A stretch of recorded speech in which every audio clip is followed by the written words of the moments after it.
Equilibrio de una partícula en tres dimensiones. Una partícula se encuentra en equilibrio cuando la sumatoria de todas las fuerzas que actúan sobre ella es igual a cero. Analizando la imagen que tenemos aquí, podemos observar que existen fuerzas que actúan hacia abajo y fuerzas que actúan hacia arriba. De tal manera que si nosotros sumamos todas las fuerzas que actúan hacia abajo y todas las fuerzas hacia arriba sobre este punto, tiene que ser igual a cero. Es decir, todas las tensiones o todas las fuerzas que tenemos en la parte de abajo tienen que ser igual a las fuerzas que actúan en la parte de arriba. Por lo tanto, vamos a decir que la resultante de la sumatoria de las fuerzas que actúan sobre una partícula es igual a cero. La sumatoria de fuerzas en X, la sumatoria de fuerzas en Y y la sumatoria de fuerzas en Z tiene que ser igual a cero, tomando como referencia la primera ley de Newton, la cual nos indica que todo cuerpo va a permanecer en reposo o en constante movimiento a menos que sobre él actúe una fuerza externa que lo haga cambiar de estado o de dirección. Si la fuerza resultante que actúa sobre una partícula es cero,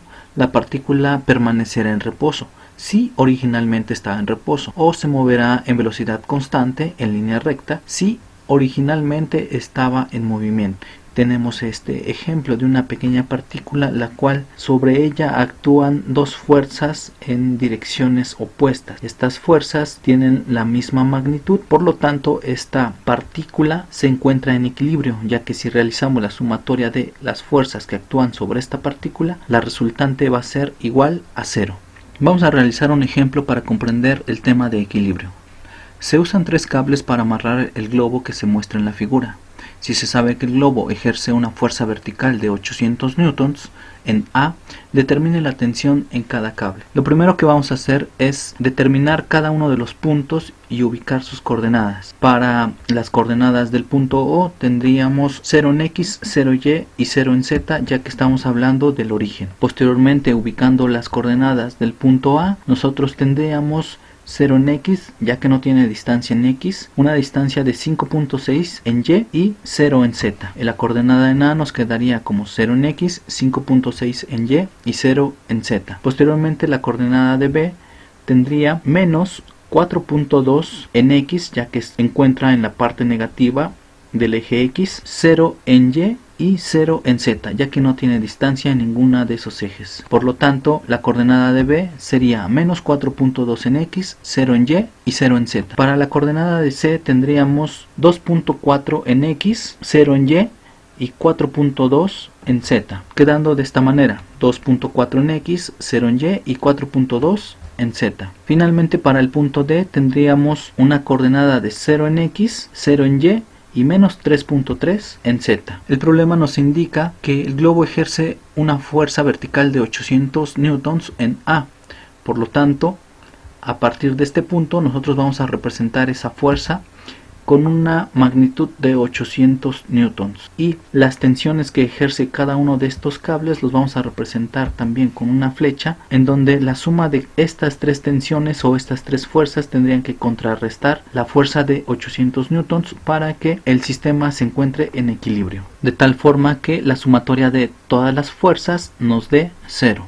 Vamos a comenzar a encontrar cada una de las fuerzas de cada una de las tensiones, y vamos a comenzar con la tensión o la fuerza que actúa desde A al punto B en este cable. Para esto vamos a hacer una resta de las coordenadas finales menos las coordenadas iniciales, y de esta manera encontraremos nuestro vector longitud. Las coordenadas finales sería el punto B y las coordenadas iniciales serían el punto A. Teniendo la resta tendríamos menos 4.2 menos 0, 0 menos 5.6 en Y 0 menos 0 en Z. Teniendo este resultado, realizando estas operaciones, el vector longitud de A a B tendría estas componentes. Para obtener la magnitud de este vector, elevamos al cuadrado cada una de las componentes, la sumamos y le sacamos la raíz cuadrada. La magnitud del vector AB es igual a 7. Una vez que tenemos la magnitud, podemos encontrar el vector unitario de nuestro vector longitud. El vector unitario entonces es igual al vector sobre la magnitud del vector. Tomamos cada una de las componentes de nuestro vector y lo dividimos sobre la magnitud de nuestro vector. Realizando estas operaciones, nuestro vector unitario queda de esta manera: menos 0.6 en X menos 0.8 en Y. Si recordamos que un vector unitario es común para un vector longitud y un vector fuerza que actúan sobre la misma línea de acción, por lo tanto podemos decir que el vector unitario de A a B es igual al vector unitario de la fuerza B. De esta manera tomamos el vector unitario de la fuerza B, que es igual al vector sobre su magnitud. Despejando nuestro vector nos quedaría de esta manera: la magnitud multiplicando al vector unitario. Sustituyendo los valores de nuestro vector unitario de A a B, ya que es igual al vector unitario de la fuerza, tendríamos esta expresión. Realizando la multiplicación de la magnitud con cada uno de estos elementos, encontraríamos nuestro vector fuerza, que va de A a B, representado como FB de esta manera. En algunos textos lo representan como una tensión con la letra T. Sin embargo, para el ejemplo se obtendrían los mismos resultados con diferente nomenclatura. Continuando con la siguiente tensión, vamos a ubicar ahora la tensión o la fuerza que va desde A a C sobre este cable, representado por esta flecha roja, en donde lo primero que tenemos que hacer es realizar la resta de las coordenadas finales menos las coordenadas iniciales. En este caso vamos a hacer la resta del punto C menos el punto A, que se ubica aquí, y nuestro vector longitud nos quedaría de esta manera: 2.4 menos 0 en X, 0 menos 5.6 en Y, 4.2 menos 0 en Z. Realizando estas operaciones, el vector longitud nos queda con estos datos. Para obtener la magnitud del vector de A a C, elevamos al cuadrado cada una de las componentes, la sumamos y le sacamos la raíz cuadrada. Así obtenemos una magnitud del vector AC igual a 7.4. Hasta aquí estamos listos para obtener el vector unitario del vector longitud AC, tomando nuestro vector y dividiéndolo sobre la magnitud del vector.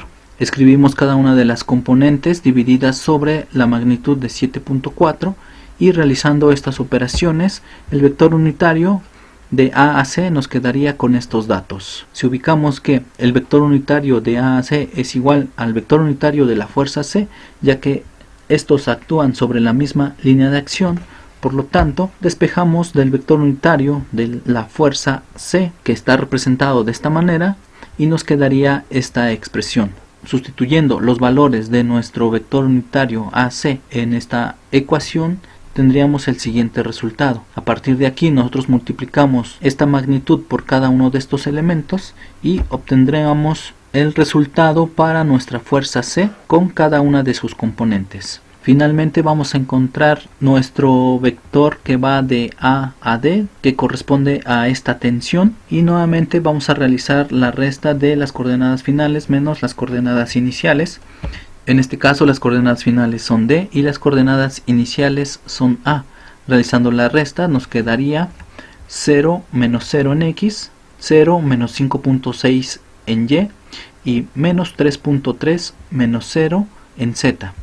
Quedando de esta manera nuestro vector longitud.